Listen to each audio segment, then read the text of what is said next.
Hi guys, welcome back to my channel, Kaya's Commentary. Today I want to discuss my disgust for romanticizing certain abusive situations.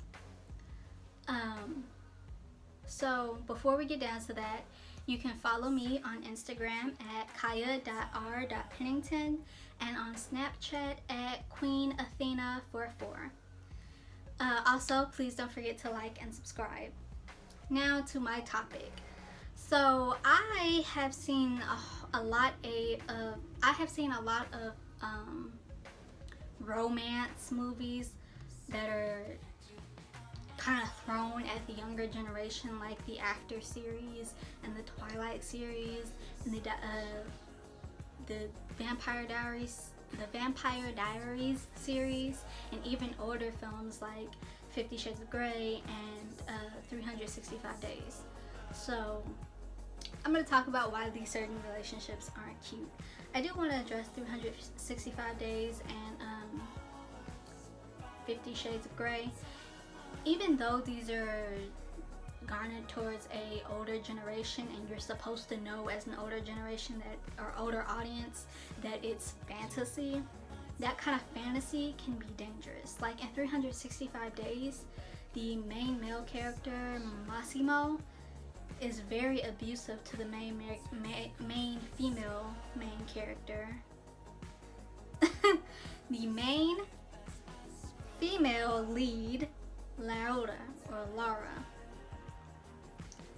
365 Days, by the way, is supposed to be like a Polish 50 Shades of Grey. So it's supposed to be edgier and darker. But this film, first off, Massimo has been stalking Laura for 5 years after he saw her on a beach dancing once. He saw her and was like, I gotta have her. So he stalks her for 5 years, finally sees her, then kidnaps her on her birthday, and then as she's trying to leave, he grabs her very harshly, throws her on a seat, grabs her breast, and starts groping her breast, and is like, I told you I'm not gonna touch you without your consent. My God, what are you doing right now? He's literally groping her breast, talking about, I'm not gonna touch you without your consent, I'm not gonna do anything you don't want without your consent. Well, I'm trying to get away from you, my body language says no, so I'm saying no, so what do you call this? And again, that's supposed to be garnered towards a older audience, so they're supposed to know that it's fantasy. And I'm not one to judge people's fantasies, but why would you want to be in a relationship that is Stockholm Syndrome? Because that's what this movie is. It's straight Stockholm Syndrome. She falls in love with him at the end, and as I remind you, he stalked her and he kidnapped her and he violated her without her consent on multiple occasions. She never really says yes until he saves her from drowning after he pushed her off a boat. I'm convinced he pushed her. It's supposed to be like she fell off the boat, but nah, he pushed her off that boat. And that's when she consents, and they have very long, very gross sex for like 5 minutes straight all over this boat in the middle of the ocean. And I think his uncle or something is supposed to be on this boat as well, so there's that. And they just go all at it on this boat. But anyway, I'm getting a bit off topic. I say that to say there are ways, I think, where you can have this mysterious, brooding, hot guy, aesthetically hot guy, fall for this girl or meet this girl and the girl fall for him, or vice versa, or whatever is the case, without it being Stockholm Syndrome and kidnapping and creepy and abusive. Now 50 Shades of Grey, I don't even remember much from that, but it's basically, I think it's pretty much the same, except I will say 365 Days is definitely darker and not in a sexually appealing way. It's gross. I felt this. I didn't even finish the film. After that long boat scene, I was so disgusted. I was creeped out. I didn't even finish it, but I did watch a lot of other YouTubers review this as such a bad film, because I love seeing people review movies and whatnot, especially if I also find them weird or not appeasing. So I watched a lot of people review this movie, so I found out that it's actually supposed to be kind of like a trilogy, kind of like 50 Shades of Grey, but I'm not here to review that. I'm just here to say that that was disturbing. There are ways you can have these kind of situations where it's not Stockholm Syndrome. Like, geez Louise, I'm so disturbed. Anyway, going back to a younger audience, you have films like Twilight. I'm not a fan of Twilight. Sparkling vampires don't really do it for me. I will say I am a fan of those paranormal, supernatural romances with the vampires and the werewolves and the fairies and all of that. I am a fan of that in that YA category. YA is young adults category. So I am a fan of that. But to have this done in a way that they kind of did it was kind of creepy to me. You have these vampires breaking into your house and watching you sleep, and as a younger audience you're supposed to be like, that's so cute, but no, like, it's not. It's creepy. How'd you get into my house, sir? And the same can be said of the Vampire Diaries. I was a huge fan of the Vampire Diaries when it first came out. I was like 12 when I started watching it, and there was this one scene in season 1 where one of the main male characters, Damon, was standing over Elena, the female main character, watching her sleep, and he even caressed her cheek as she slept. 12-year-old me was like, that is so cute. 20-year-old me is like, how did you get into my house? How did you get here? Get out. And it's different. It's a different thing. It's a different thing if you're both in the same room and you're both in bed together and you happen to wake up before her or vice versa, and you caress her cheek as she sleeps. You could argue that that's a cute moment, but to be standing over her watching her sleep as she is totally unaware of your presence, she didn't consent to that. How did you even get in here? Get out. That's so creepy. And that's kind of what, Twilight did. Twilight did that a lot. And then there is the werewolf thing about Twilight. Well, when you read paranormal stories, romances about werewolves, they're always, more forceful or more aggressive or something. Werewolves just tend to be that way. It's a werewolf characteristic. So it would stand to reason that, hey, he would have, a bit of rough tendencies or whatever. But to be so violent and, just scary overall, like he was, it's scary. That's not cute. And you could argue that it's all pretend. It's all fantasy. I can't help it if, you can't distinguish fantasy. How am I supposed to? At 12, how am I supposed to know that that's not a normal thing? Not that vampires and werewolves aren't a normal thing, but that is not how you treat somebody at this age. And then you grow up with that in your head, and you're like, but that's cute, and he just loves me, and he's so protective of me. That's why he doesn't want me talking to this person. That's why he doesn't want me around you guys anymore, my friends, because he sees that you guys are, you see, it gets into that he's separating you from everybody you love so that he's the only person there, and then he's physically and mentally abusing you otherwise, but you see it as cute.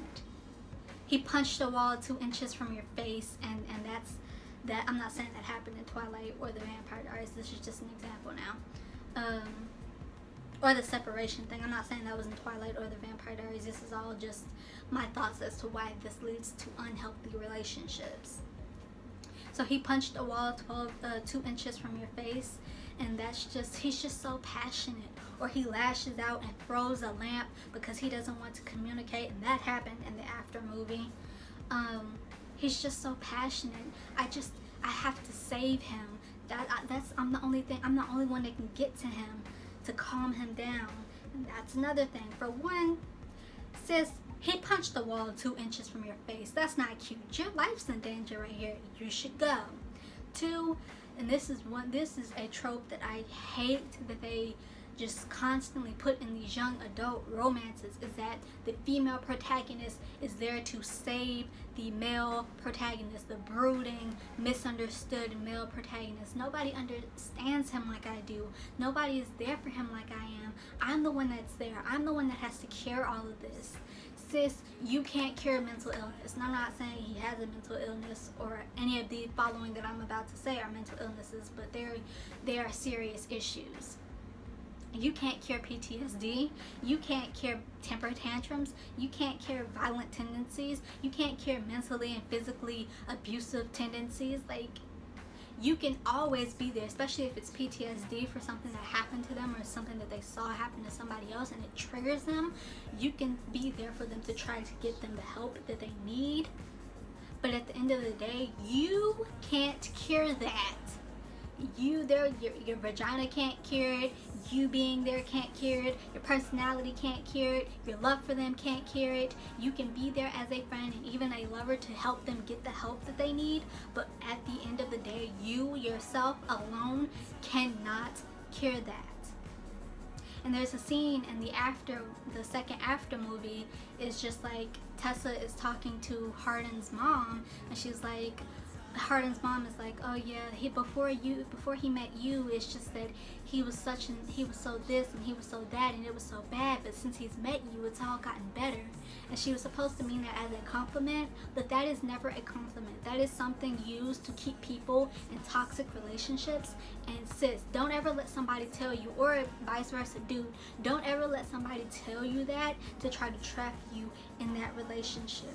Do not feel guilty or selfish for leaving that toxic relationship. If they say that they are going to harm themselves or harm you or harm anybody else if you leave them, go to the authorities, go get them the proper help that they need, make sure that they are aware that they need this help, and then leave. That is not selfish for you to do so. You are protecting your own life, possibly their life, and somebody else's life, whoever else is involved. It's not cute, it's toxic, it's scary, and it's dangerous, and it should not be promoted towards these younger audience members. You could argue that, hey, it is all fantasy. They're supposed to know this. We put these kind of warnings on there. We put these kind of rated R labels on there. If they see it, that's on them. I'm not saying that you don't have to make these films, but I am saying that there are better ways to make these films that you could say to these younger audience members to say, hey, that's not okay. Have their relationship not be so toxic. You can show arguments and all of this and cute little moments like them caressing their cheeks while they're in bed with them, but it doesn't have to be in such a creepy, dangerous, toxic manner. You can show lash outs, like you can even show something like somebody breaking something, but not where they're throwing a lamp and or something else and it flies across the room and nearly hits the other person. That's scary, that's dangerous. You can have relationships where, hey, it's fantasy and this mysteriously hot guy took me away from my boring life, where it's not Stockholm syndrome. That's all I gotta say on it. It's just, this drives me nuts. And one more thing, there is a lot of enemies to lovers romances. I'll admit, for a woke member of society, I am a fan of the enemies to lovers relationships. And what that is not really an enemy, but this person who is more like an adversary who you don't like, and this other protagonist, and somehow they come together and end up falling in love. But even then, a lot of those stories are very toxic because they show a lot of abuse, mainly on the male side, that he's done to the female protagonist and she falls for him anyway, or even vice versa. I think there's a good way to do enemies to lovers, in which they don't try to kill each other, but you can see that they're maybe even small harmless pranks on each other, but not just like try to kill each other like some of the books that I've read. That's toxic, that's dangerous. That's not something you look for in a relationship. Sure, at the end of the day, this is a fiction book or whatever, but still, at the end of the day, you have to realize, you have to know that, hey, we are selling this towards a younger audience, so it is kind of on us to, at the very least, offer more than just a warning of, hey, this is just fantasy. At the very least, put in some effort to show what a healthy relationship looks like. Don't just steady throw toxicity at me and then say it's fantasy and I'm supposed to be able to distinguish fantasy from reality. Woo, that was a lot, I think. Anyway, that's it for this video. I just had to get that out there. I do have another video like this on my channel, but I'm going to delete that because I'm going through editing and deleting films or videos. So this is the newer version of that. So that was a lot more than I had intended, I think, but that irks me, and I want this trope to go away. It's not cute. Please, please, please, if you take nothing else from this video, take that that's not cute. That is toxic. Men can be toxic, females can be toxic, non-binary, transgender, everybody can be toxic, and you have to recognize the signs between cuteness and toxicity. And you know, it's not fully on you to recognize those signs. People should know that, hey, if we're going to sell this, we should have to sell it in a way that it shows healthy from toxic. But at the end of the day, please recognize that most of these are toxic and scary and dangerous and not cute and not pretty like they romanticize it out to be. Okay, that's it for this video. If you like this video, please hit the thumbs up button. Don't forget to subscribe. Thank you for watching. See you next time.